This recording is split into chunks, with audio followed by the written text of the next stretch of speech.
মসজিদ কয়টা আছে দুনিয়াতে তুমি কইতে পারবা? না। হ্যাঁ, তাহলে তুমি যে বললা আমার মসজিদে যেতে, সারা দুনিয়ার ভিতরে মসজিদ আছে দুইটা, মসজিদ আল-আকসা, মসজিদে নববী, যেটা আমার আল্লাহ 30 পারা কোরআনে 6666 আয়াতের ভিতরে বলছে, 114 খানা সূরার ভিতরে। তো মসজিদ হইলো দুইটা, আর আমরা বলতেছি লক্ষ লক্ষ কোটি কোটি মসজিদ, মসজিদের শেষ নেই। তো মসজিদ খোঁজো, আগে মসজিদ খুঁজা নামাজ পড়ো, মানুষ দেখা এমন ইমাম, যে ইমামের পিছনে নামাজ পড়তে হইব, যে বেতনভুক্তদারির পিছনে কোনোদিন নামাজ হবে না।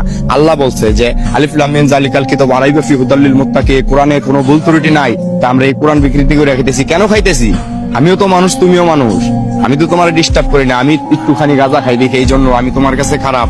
কিন্তু যারা এরকম হাজার হাজার কোটি কোটি টাকার পাহাড় নিয়ে ঘুরতেছে, কালো টাকার পাহাড় নিয়ে ঘুরতেছে, তারা কি করতেছে? ও আমরা এখন রাস্তাঘাটে থাকি দেখে আমাদের কিছু নাই দেখে এই জন্য এরকম নাকি?